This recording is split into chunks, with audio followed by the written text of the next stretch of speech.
Write in the comments which country you're watching from and which sultan fascinates you the most. If you're interested in the hidden stories of the Ottoman Empire, subscribe to the channel. November 17, 1922. A British warship cuts through the gray waters of the Bosphorus. On its deck stands a man, once the ruler of a 600-year-old empire, now a fugitive. He is Mehmed VI Vahideddin, the 36th and final sultan. He is not fleeing a foreign enemy, but his own people. How did the shadow of God on earth become a ghost haunting the shores of his lost homeland? This is the story of the last sultan, a man who inherited a dying empire and was forced to preside over its funeral. In the sprawling, labyrinthine world of the 19th century Ottoman court, to be a prince was not necessarily to be destined for power. It was, more often than not, a sentence to a life of obscurity. Such was the world into which Mehmed Vahideddin was born in 1861. He was the 36th son of Sultan Abdulhamid I, a monarch whose reign was defined by the desperate hope of reform and the creeping shadow of European dominance. Vahideddin was a footnote in the imperial ledger, an afterthought in a dynasty teeming with heirs. His father, the great reformer, would be a phantom in his life, dying when Vahideddin was merely a few months old. His world was not one of grand statecraft, but of the secluded, feminine sphere of the harem, raised by a mother who would also be taken from him in his youth. This early life, marked by loss and insignificance, forged a character of quiet introspection. While his elder brothers like Abdulhamid and Murad were drawn into the vortex of imperial politics, Vahideddin found solace in the delicate arts of Islamic calligraphy, in the melancholic strains of classical music, and in the profound depths of religious texts. He was a scholar by nature, not a warrior, a poet, not a politician. He grew up as an observer, a silent witness to the seismic shifts shaking his family's empire.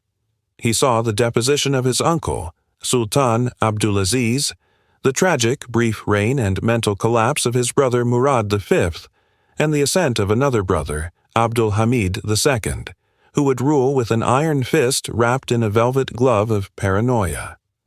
From the quiet gardens of his princely estate, Vahideddin watched the great bloody game of power play out. He learned a crucial lesson that would define his life, that in the Ottoman court, ambition was a poison, and visibility a death sentence. And so he perfected the art of being forgotten, cultivating an existence so far from the center of power that he believed himself forever safe from its terrible, corrupting embrace. For decades, Prince Vahideddin's life was a study in luxurious confinement. He resided not in a literal cage, the infamous cafes of centuries past, but in a psychological one, meticulously constructed by the suffocating paranoia of his ruling brother, Sultan Abdulhamid II.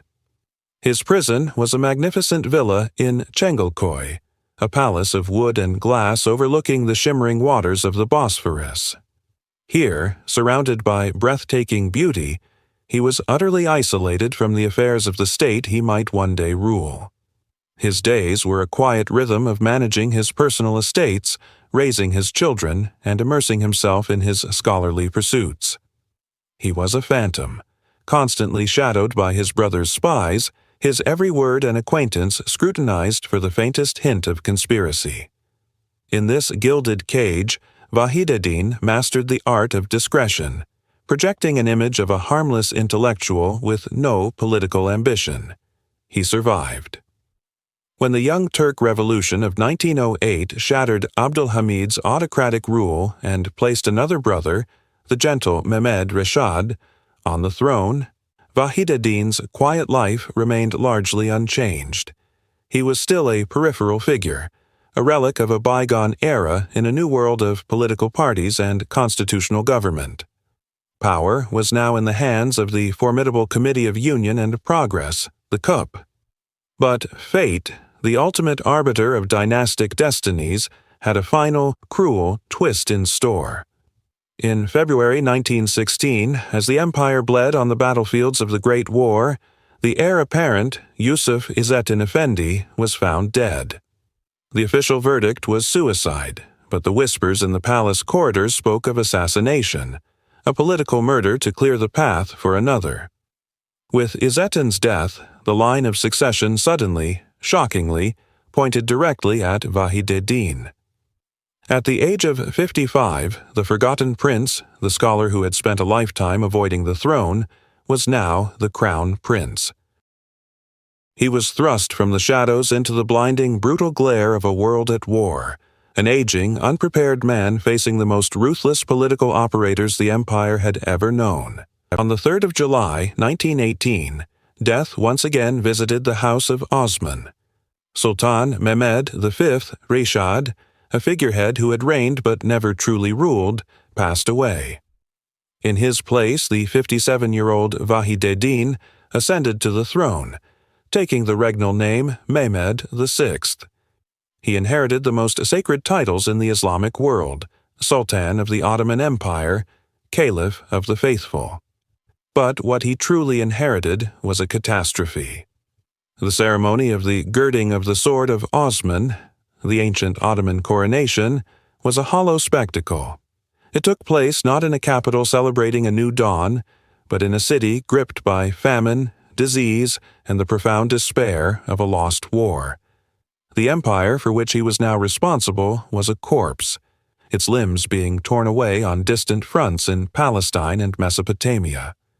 The real power did not lie in his palace, but with the military triumvirate of the Committee of Union and Progress, Enver, Talat, and Kemal Pasha.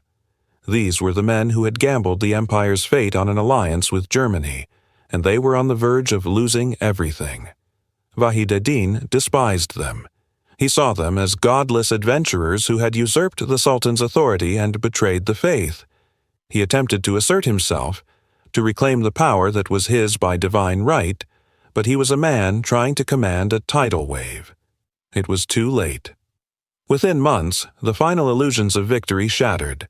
The Bulgarian front collapsed, severing the land route to Germany. The British smashed the Ottoman armies in the Levant. Defeated, isolated, and utterly broken, the government had no choice but to sue for peace. On October 30th, 1918, aboard a British battleship in the Aegean, Ottoman delegates signed the Armistice of Mudros. It was not a negotiation, it was an unconditional surrender. As Allied warships prepared to sail for Constantinople, the architects of the disaster, Enver, Talat, and Shemal, fled into exile aboard a German submarine, abandoning the nation to its fate. And on the throne sat Mehmed VI, alone, left to face the wrath of the victors and preside over the dissolution of a 600-year-old empire. In November 1918, the ultimate humiliation arrived. A vast armada of British, French, and Italian warships steamed through the Dardanelles and anchored in the Bosphorus, their powerful guns trained on the domes and minarets of Constantinople.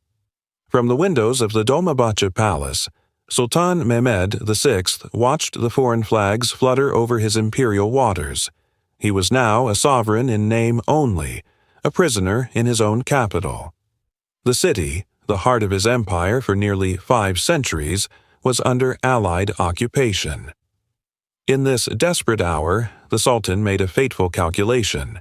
He believed the empire's only path to survival, however diminished, lay in total cooperation with the occupying powers, especially Great Britain. He reasoned that by placating the victors he could salvage the throne and the holy office of the caliphate from the wreckage. This strategy of collaboration became his singular focus. He dissolved the Ottoman Parliament, which was filled with his enemies from the CUP, and appointed a succession of Anglophile Grand Viziers. He publicly condemned nationalist sentiment, viewing it as a reckless poison that would provoke the Allies into carving up Anatolia, the Turkish heartland, completely. But while the Sultan looked to London for salvation, a fire of resistance was igniting in the Anatolian hinterlands. It was led by a brilliant and ruthless general, Mustafa Kemal, a man Vahideddin himself had dispatched from Constantinople, hoping he would pacify the region. Instead, Kemal began to organize a national movement, defying both the Allied occupiers and the Sultan's government. Two rival authorities now claimed to speak for the nation: the Sultan in occupied Constantinople and the nationalists in defiant Anatolia. For the Turkish people, it was an impossible choice. Vahideddin saw Kemal as a dangerous rebel, a traitor leading the nation to utter destruction. Kemal's followers, in turn, saw the Sultan as a puppet, a pawn of the British, willing to sacrifice the nation's honor to save his own dynasty. Mehmed VI was trapped, caught between the unyielding force of European imperialism and the rising, unstoppable tide of Turkish nationalism. His chains were not made of iron, but of political necessity and historical circumstance, binding him to a path that would forever brand him a traitor in the nation he had sworn to protect. By October 1918, the Ottoman war machine was not just broken, it had disintegrated. On the throne for a mere 4 months, Sultan Mehmed VI Vahideddin inherited an empire in its death throes. The Macedonian front had collapsed with Bulgaria's surrender, severing the vital land route to Germany and Austria-Hungary. In Syria, British and Arab forces had shattered the Ottoman armies, sending them into a desperate, headlong retreat. The state was bankrupt, its people were starving, and the will to fight had evaporated into the autumn mist. There was no choice. To continue the war was to guarantee the complete annihilation of the state and the occupation of the Anatolian heartland itself. Vahideddin, a man who preferred the quiet solitude of his palace to the brutal realities of politics, was forced to make the most monumental decision of his nascent reign: to seek peace at any price. His Grand Vizier, Ahmed Izzet Pasha, dispatched a delegation to the British aboard the HMS Agamemnon, anchored in the Bay of Mudros. The terms they brought back were not a negotiation, they were a death sentence delivered on paper. The Armistice of Mudros, signed on October 30th, demanded the complete demobilization of the Ottoman army, the surrender of all garrisons, and Allied control over the Dardanelles and Bosphorus Straits. Most ominously, Article 7 granted the Allies the right to occupy any strategic point in the empire if a situation arose that threatened their security, a clause so vague it was a blank check for invasion. For Vahideddin, signing it was a horrifying but necessary act.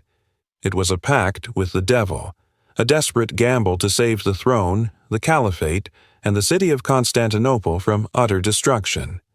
He believed that by capitulating, by showing absolute compliance, he could persuade the victorious powers to be merciful.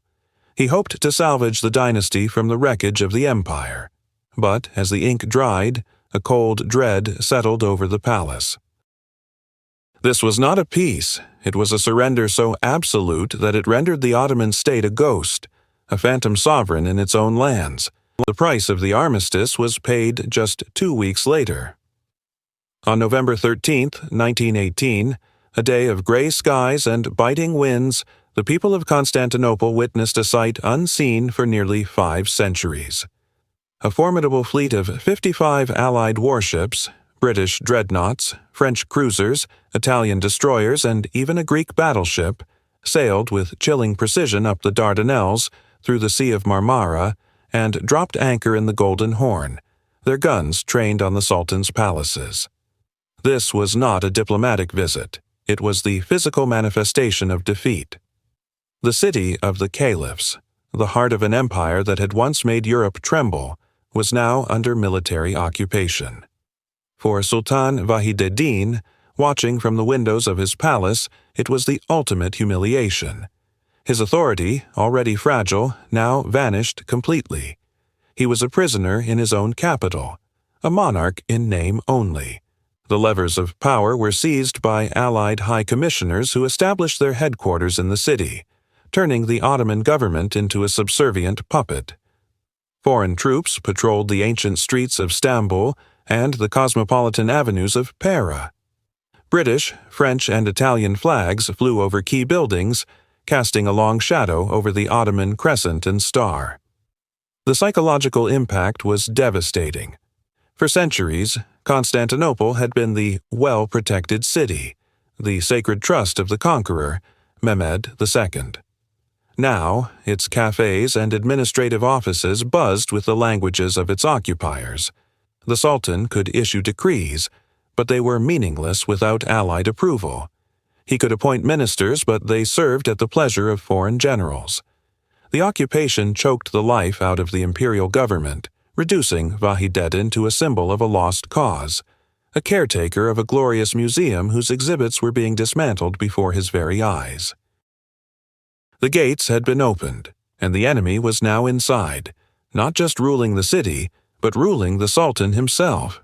While Constantinople was suffocating under the weight of occupation, a contrary spirit was stirring in the vast, unforgiving expanse of Anatolia. In the capital, the elite debated how best to appease the allies, but in the heartland, a different question was being asked: how to resist. The vessel for this simmering defiance was a man forged in the crucible of the empire's final wars, Mustafa Kemal Pasha. The hero of the Gallipoli campaign, Kemal was a brilliant, pragmatic, and fiercely proud general who viewed the Sultan's policy of compliance with utter contempt. He saw the armistice not as a path to a dignified peace, but as the prelude to the complete dismemberment of the Turkish nation. Stranded in occupied Constantinople, he was a caged lion, lobbying politicians and fellow officers, desperately seeking a way to escape the paralysis of the capital. His opportunity arrived through a stunning act of political miscalculation by the Sultan's government. Seeking to placate the British, who were concerned about unrest and scattered Turkish army units in eastern Anatolia, the government appointed Kemal as Inspector General of the Ninth Army. His official mission was to oversee the demobilization of the remaining troops and pacify the region. Vahideddin himself met with Kemal before his departure, reportedly encouraging him to serve the state. Whether the Sultan knew of Kemal's true intentions is a subject of intense historical debate. But for Mustafa Kemal, this appointment was not a duty, it was a godsend. It was the legal authority he needed to escape the Allied grip and reach the Turkish people. On May 16, 1919, he boarded a rickety old steamer, the SS Bandurma, and sailed from the Golden Horn into the turbulent waters of the Black Sea. This voyage was more than a physical journey, it was a symbolic schism. He was leaving behind the dying world of the Ottoman Sultanate, a world of gilded palaces and political submission, to birth a new reality in the mountains and plains of Anatolia, a reality based not on the survival of a dynasty, but on the sovereignty of a nation. In the gilded silence of his palace, Sultan Vahideddin soon realized he had made a catastrophic error. The reports filtering back from Anatolia were not of compliance and demobilization, but of congresses, proclamations, and armed resistance. Mustafa Kemal was not disarming the people. He was uniting them. He was transforming his official mission into a full-blown nationalist rebellion, directly challenging the authority of the Sultan and the terms of the armistice. For Vahideddin, this was the ultimate nightmare. Trapped under the watchful eyes of the Allied High Commissioners, he was squeezed in an impossible vice. The Allies demanded he crush this insubordination immediately, holding him personally responsible for the actions of his rogue general. In his mind, Kemal's defiant movement was a reckless act of suicide that would provoke the Allies into abolishing the Sultanate and Caliphate altogether, carving up what little remained of their homeland. The Sultan's response was a desperate gambit for survival. He believed the only way to save the 600-year-old throne was to prove its utility to the Allies by destroying the nationalist movement. He officially dismissed Mustafa Kemal from his post, and when Kemal refused to return, the government in Constantinople declared him a rebel and sentenced him to death in absentia. More powerfully, Vahideddin wielded the ultimate weapon of his office, his authority as Caliph of all Muslims. A fatwa, a sacred religious decree, was issued from the Sheikh-ul-Islam, declaring the nationalists to be sinful rebels fighting against their rightful sovereign and caliph. He even sanctioned the creation of a counter-revolutionary force, the Kuvayi Inzibatiya, or the Caliphate Army, to wage war against Kemal's national forces. It was the most tragic moment of the entire saga. Turk was now ordered to kill Turk. Vahideddin was not merely fighting for his crown, he was fighting for a world that was already gone, playing a fatal game of chess against two opponents, the Allies and the Nationalists, convinced that only by sacrificing the nation could he save the throne. In the gilded halls of Yildiz Palace, Sultan Vahideddin faced an impossible choice, a schism of the soul. Before him lay two paths, both leading to ruin. One was to accept the burgeoning nationalist movement in Anatolia, led by his defiant general Mustafa Kemal, a path that would surely mean the end of his absolute authority. The other was to crush it, to turn Turk against Turk in the name of preserving the throne. Pressured by his Grand Vizier Damat Ferid Pasha, a man who saw the nationalists as dangerous rebels, Vahideddin chose the latter. It was a decision that would stain the final pages of the Ottoman story with the ink of civil war. The Sultan, in his capacity as Caliph, the spiritual leader of all Sunni Muslims, unsheathed a weapon more potent than any cannon, a sacred legal opinion, a fatwa. Issued by the highest religious authority, it declared Mustafa Kemal and his followers to be rebels against God and the Sultan, branding them as infidels whose killing was a religious duty. This spiritual decree was the foundation for a new military force, the Kuvayi Inzibatiya, the Forces of Order, but known to history as the Caliphate Army. It was a tragic irony, an army raised in the Caliph's name not to fight the Christian invaders carving up their homeland, but to hunt and destroy the very Muslims who were. This force, a mix of palace loyalists, non-Turkish minorities, and mercenaries, was sent into the heart of Anatolia to extinguish the flame of resistance. It sparked internal revolts and set brother against brother. But it was an army born of fear and coercion, not of faith or patriotism. When it met the hardened, determined nationalist militias, it faltered and then collapsed. The Caliphate Army was a disastrous failure, a gamble that cost Vahideddin the last vestiges of his moral authority. He had used the holiest office in Islam as a political tool, and in doing so had lost the hearts of his people forever.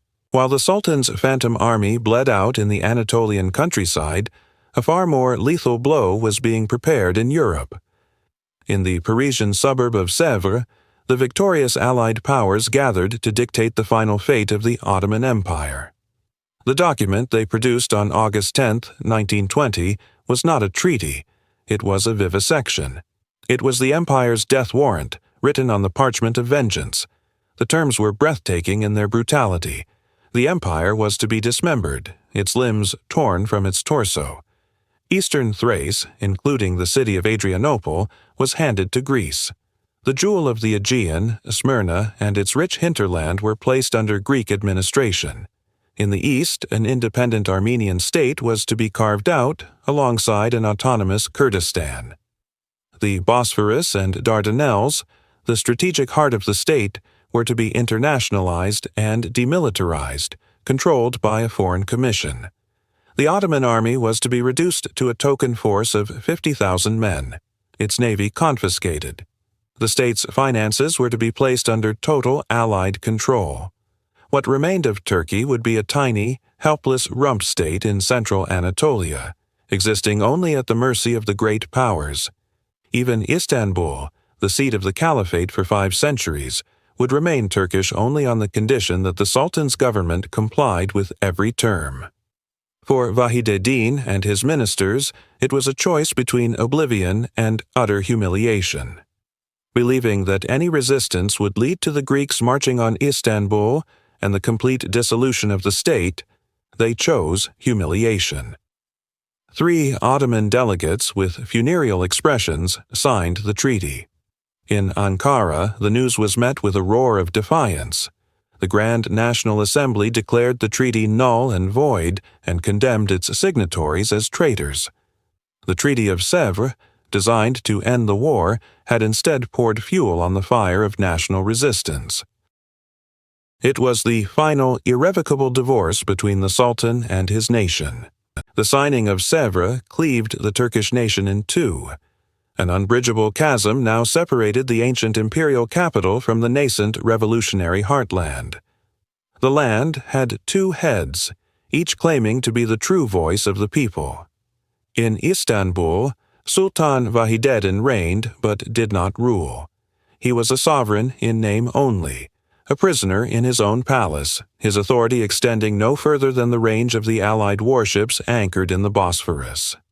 The city itself was a ghost of its former glory, a place of intrigue, occupation, and quiet despair. Vahideddin's government issued decrees that were ignored, passed laws that were unenforceable, and spoke for an empire that no longer existed. He was the shadow of a sultan, presiding over the decaying corpse of a once mighty state, his legitimacy rooted in a tradition that was rapidly losing its meaning. Hundreds of miles east, across the scorched Anatolian plateau, a new reality was being forged.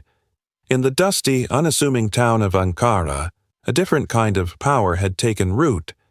This was the seat of the Grand National Assembly, led by Mustafa Kemal. It was a government born of war and revolution, Spartan, relentless, and fiercely independent.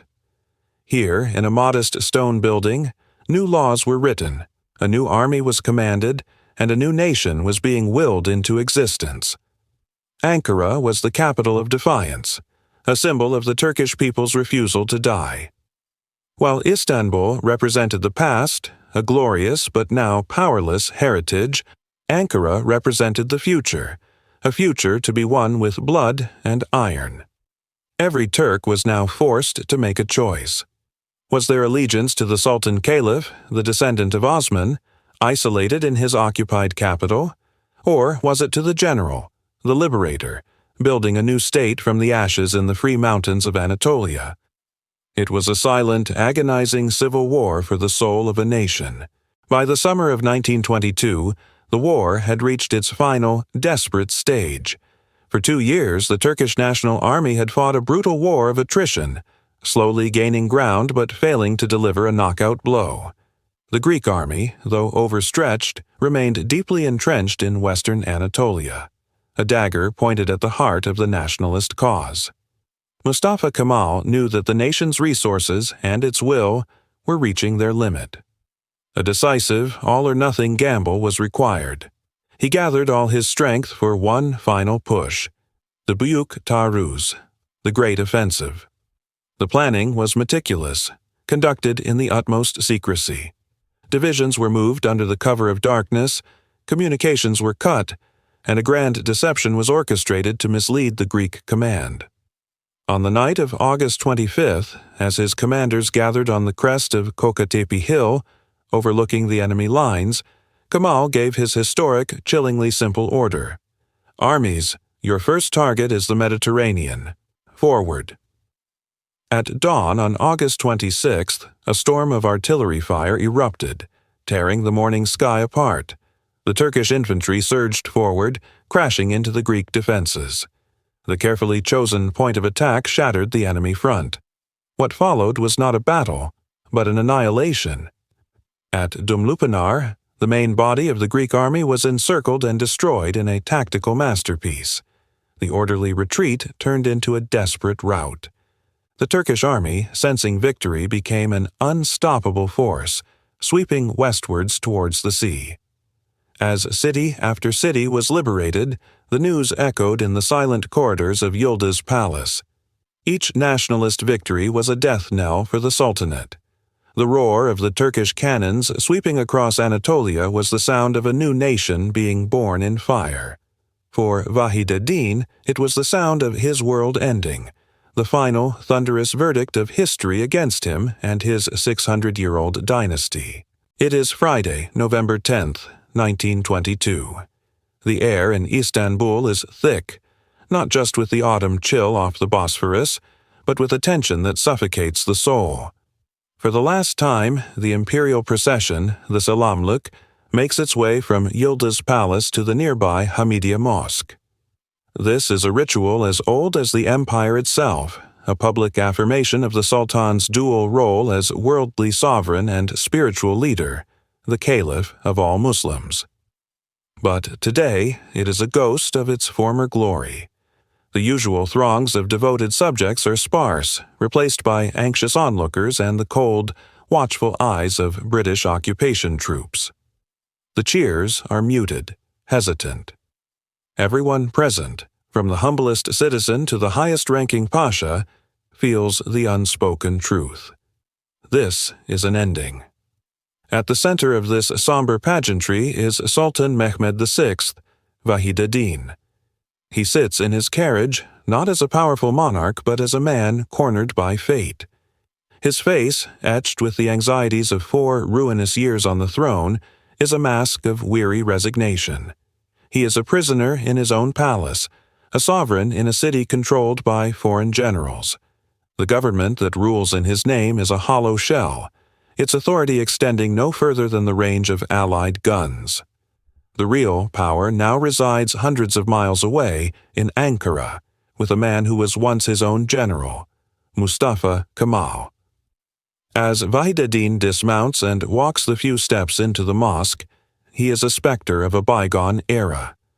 Inside, the prayers are offered, the ancient words echoing in a space that seems to have shrunk along with his authority. He is praying not just for himself, but for an empire that is already dead. This is not a communion with his people. It is a silent, public farewell. When he emerges, the silence is even heavier.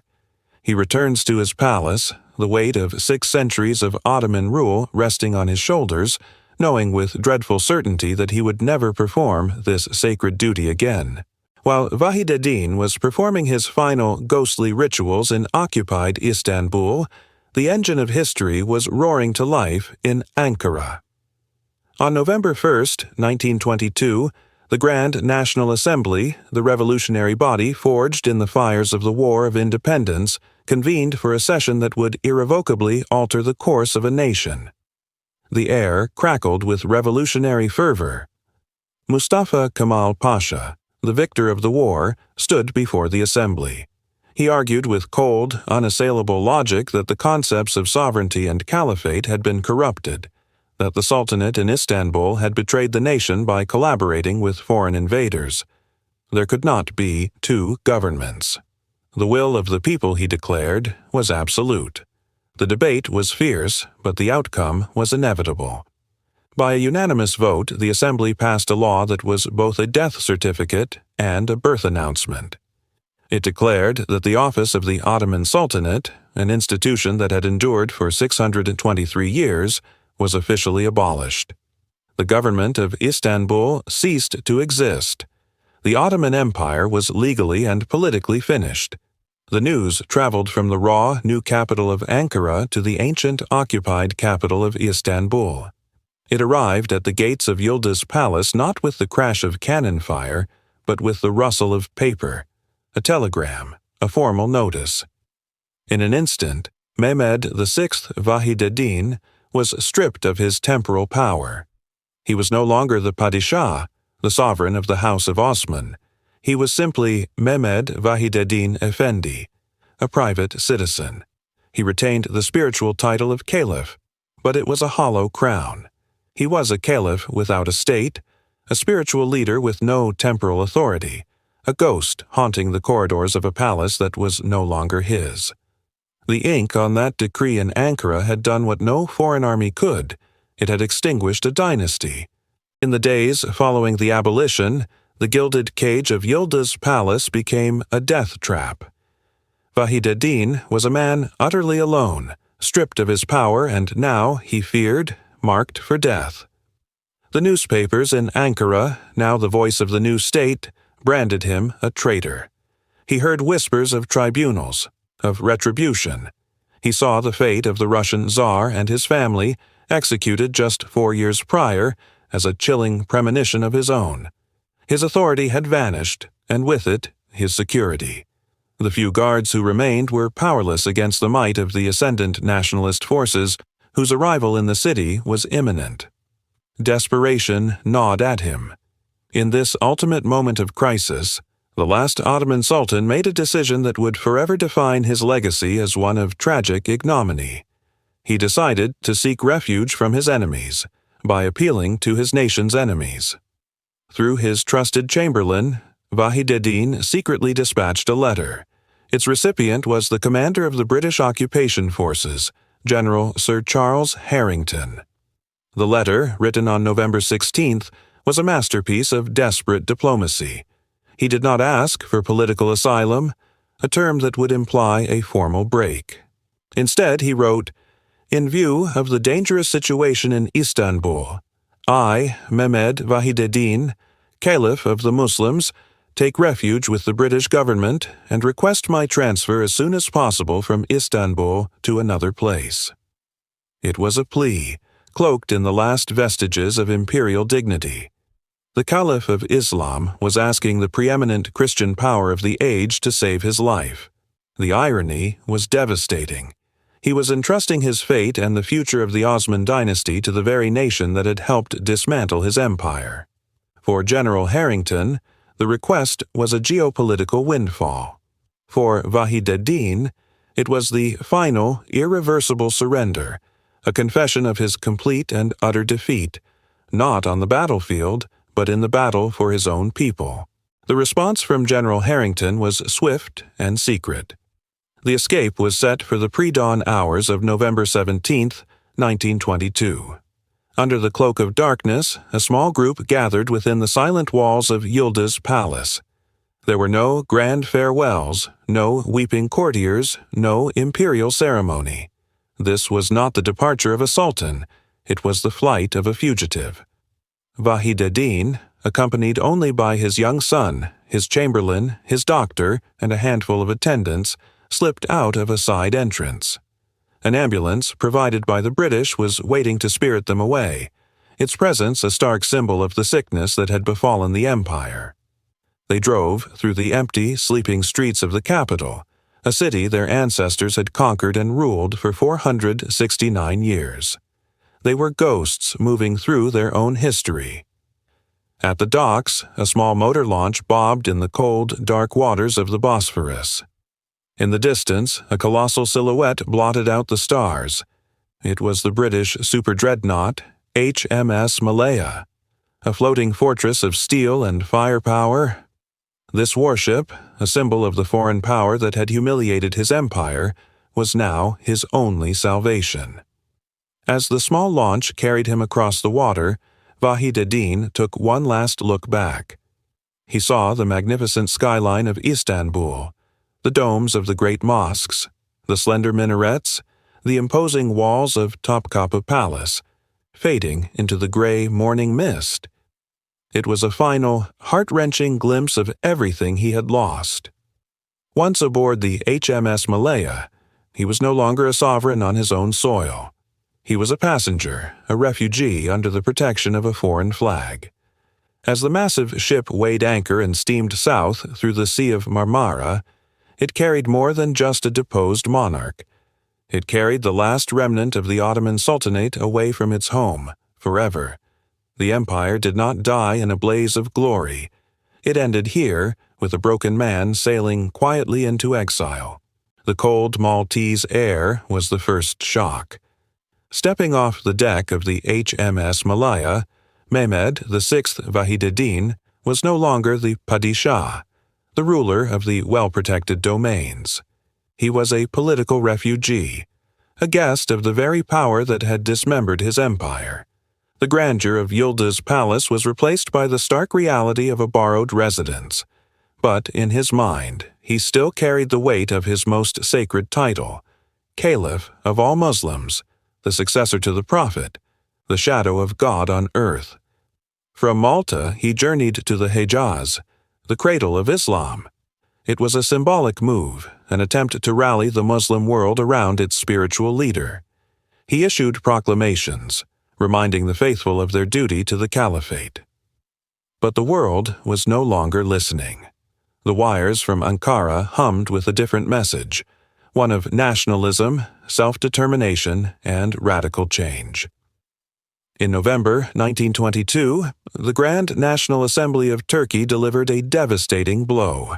They abolished the Sultanate, severing the temporal power from the spiritual. The 600-year-old throne of Osman was now kindling for the new republic. They allowed his cousin, Abdulhamid II, to hold a neutered, purely ceremonial caliphate in Istanbul. It was an intolerable compromise for Vahideddin, a puppet caliphate under the thumb of the nationalists who had branded him a traitor. The final fatal stroke came in March 1924. The assembly in Ankara, having secured its power, abolished the caliphate itself, expelling all members of the Ottoman dynasty from Turkish soil. The last great spiritual institution of the Sunni Islamic world was extinguished by a pen stroke. Vahideddin, now residing on the Italian Riviera, was left with nothing. He was a caliph with no caliphate, a king with no kingdom, a shepherd with no flock. The title, once a source of immense power and legitimacy, was now a phantom limb, a constant, aching reminder of a world that had ceased to exist.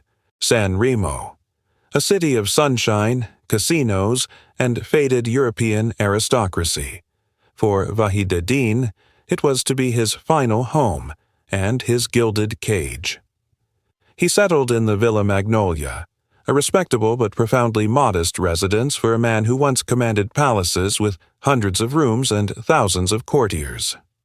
The sprawling gardens of Dolmabahce were reduced to a small, manicured lawn. The echoes of imperial councils in the Sublime Porte were replaced by the quiet chatter of his small, loyal household and the distant sound of waves on the Ligurian coast. Life in the villa was a ritual of memory and prayer.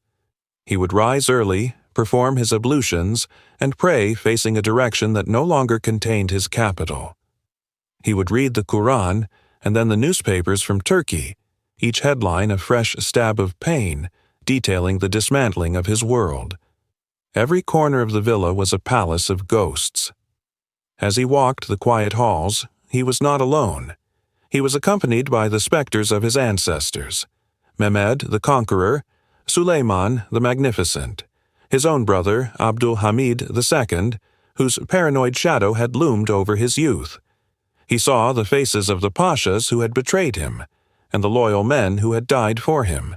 He replayed the torturous decisions made under the pressure of Allied guns and nationalist armies. Was there another path he could have taken? Could he have saved the throne? These questions haunted his waking hours and tormented his sleep. The villa was not a home. It was a mausoleum for a living emperor. He was surrounded by his immediate family, but the silence between them was often heavy with unspoken grief. He was the patriarch of a fallen house, the last guardian of a dead empire, living out his days in a sun-drenched purgatory, forever looking east towards a home he would never see again. The ghosts of the past were not Vahideddin's only tormentors in San Remo. The mundane, grinding realities of the present were just as cruel. An empire may fall in a day, but its expenses linger. The Sultan, whose predecessors had commanded the vast wealth of 3 continents, was now facing poverty.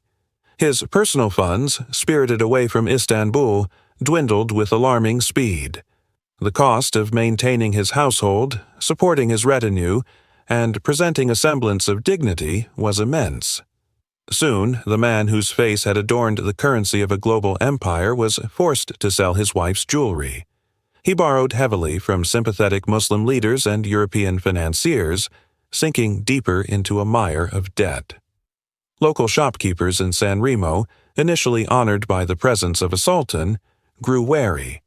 Credit began to dry up. Every knock on the door of the Villa Magnolia could be another creditor, another reminder of his humiliating descent. This financial ruin was mirrored by a more profound bankruptcy, the destruction of his reputation. Back in Turkey, the new republic was forging its foundational myth, and he was cast as the ultimate villain. He was Vahideddin the traitor, the puppet who collaborated with the enemy, the weakling who signed the humiliating Treaty of Sèvres, which would have carved up Anatolia. He was the antithesis of the national hero, Mustafa Kemal. From his villa, Vahideddin could only watch as his name was systematically erased and blackened. He wrote his memoirs, a desperate attempt to justify his actions, to explain that he had faced an impossible choice. He argued that he had tried to preserve the dynasty and the caliphate by navigating between the allies and the nationalists, hoping to save the core institution from the coming storm. But his voice was a whisper against the roar of the new Turkish narrative. He was crushed by a dual weight, the tangible burden of debt that chained him to his villa, and the intangible burden of a history that had already condemned him. By the spring of 1926, the Sultan was a broken man. The weight of exile, debt, and historical condemnation had shattered his health. On the 16th of May, in his modest bedroom in the Villa Magnolia, Mehmed VI Vahideddin, the 36th and final sovereign of the House of Osman, drew his last breath. The 627-year reign of the Ottoman Empire did not end with the thunder of cannons or the fall of a capital, but with a quiet sigh in a rented room on the Italian coast. What followed was the final, most grotesque humiliation. News of his death spread quickly through San Remo, not as a historical event, but as a financial opportunity. His creditors, fearing they would never be repaid, descended. They obtained a lien from the local court, and Italian officials arrived at the villa. They seized all his meager possessions and, in a moment of Gothic cruelty, placed a padlock on the door to the room where his body lay. The Caliph of Islam, the shadow of God on earth, was now a piece of collateral, his coffin held hostage for his debts. For over a month, the last Ottoman Sultan lay unburied, a prisoner in death as he had been in life. The news caused outrage across the Muslim world. His daughter, Sabiha Sultan, worked tirelessly, selling the last of her possessions. Donations trickled in from those who still revered the caliphate. Eventually, enough money was raised to satisfy the creditors. The padlock was removed, but he could not go home. The Turkish Republic would not allow the body of the traitor to be buried in Istanbul alongside his ancestors. Instead, his coffin was placed on a train for its final journey. It traveled not to the imperial capital, but to Damascus, once a great jewel of his empire. On a quiet day in June, he was laid to rest in the cemetery of the Süleymaniye Taqiya Mosque, built by his greatest ancestor, Suleiman the Magnificent. The last Sultan of the Ottoman Empire found his final peace far from his throne, a silent testament to an empire lost and a world forever changed.